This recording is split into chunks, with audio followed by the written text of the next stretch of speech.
রাত এখন অনেক। বাতাবি লেবু খেতে ইচ্ছা করছে, তাই বাতাবি লেবু তৈরি করতে চলে এলাম। আমি আবার একটু গ্রাম্য পদ্ধতিতে বাতাবি লেবুটারে মাখানোর চেষ্টা করছি দেখেন। শলার ভিতরে শুকনো জাল ভইরা আমি হচ্ছে হলে গ্যাসের চুলায় পুড়াইছি। আপনারা কে, কে এইভাবে বাতাবি লেবু খান আমাকে একটু কমেন্টে জানাবেন প্লিজ। আমি কিন্তু অনেক ভাষায় কথা কইতে পারি। বরিশালের ভাষায়ও পারি, আবার ঢাকাইয়া ভাষায়ও পারি। আবার খুলনার ভাষায়ও কথা কইতে পারি। আমার জন্মস্থান কিন্তু খুলনাতে। আর দেখেন আমি কিভাবে ঝালটারে পোড়াইতেছি। দেখেন আমার কিন্তু ঝাল পোড়ানোটা হইয়া গেছে। এদিক দিয়ে কিন্তু আমার বাতাবি লেবুর কোয়াটাকে আমি আগে থেকেই ছিলে রাখছিলাম, যেটা কিন্তু আমি আপনাদেরকে দেখাই নাই। তারে দেখাইতে গেলে ভিডিওটা অনেক বড় হয়ে যাইত। আমি কিন্তু ওই যে বাতাবি লেবুর পাশে একটু লবণ দিয়া শুকনো জালটারে এবার ভালো মতন মাইখা লইতেছি। দেখেন কি সুন্দর করে মাখতে আসি, ডইল্লা ডইল্লা ডইল্লা, হ্যাঁ চাল একদম বাই করে লিখছি। ও এর সাথে কিন্তু আবার বিট লবণ অ্যাড করছি। বিট লবণের সাথে আরো একটা মজার একটা মশলা অ্যাড করছি, সেটা কি জানেন? চাট মশলা। ওই দেখেন চাট মশলা। চাট মশলাটা লইয়ে লইছি। আমার কিন্তু চাট মসলা দিয়ে এইভাবে বাতাবি লেবু খাইতে কিন্তু ভালোই লাগে। রাত এখন কয়টা বাজে জানেন? ১টা ১৬ বাজে। আর আমি আইছি বাতাবি লেবু মাখা খাইতে।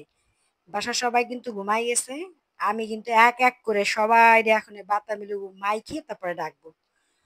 সবাই বলে মেয়ে থাকলে নাকি অনেক কিছু খাওয়ানো যায়। আমার বাপ মা তো পছন্দই করে এইভাবে বাতাবি লেবু খাওয়া, তারপরে হচ্ছে কদবেল খাওয়া, জলপাই খাওয়া।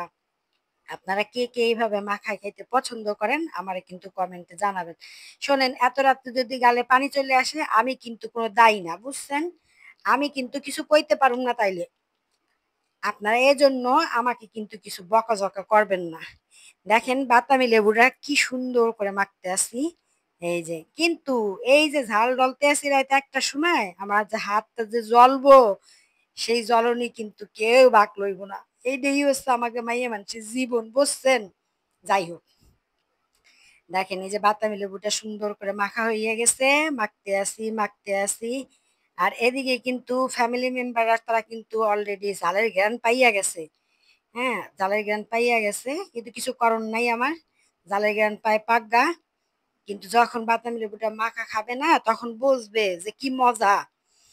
এই জন্যই কইতে যে বাতাবি লেবু আরো কয়েকটা ঘরে কিনে এনে রাইখে দিমু, রাত ১টা ১.৫টার সময় একা একা খামু। কাউরেই কিন্তু দিমু না।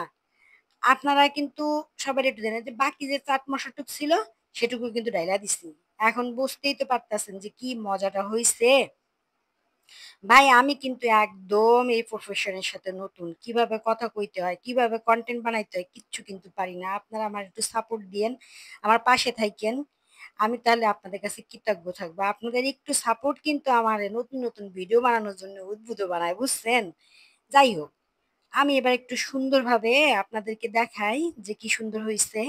আপনারা কিন্তু চাইলে গভীর রাতে না হইলে দুপুরবেলায় কিন্তু এইভাবে শুকনো জাল দিয়ে কিন্তু আপনার ওই বাতাবি লেবু, এই টক জাতীয় জিনিসগুলো মাখায় বেশি করে খাবেন। কারণ এখন সিজন পরিবর্তন হচ্ছে তো, ঠান্ডার সময় ঠান্ডা লাগবে। ঠিক আছে, আমার বাতাবি লেবু মাখা শেষ। সবাই ভালো থাকবেন। আল্লাহ হাফেজ।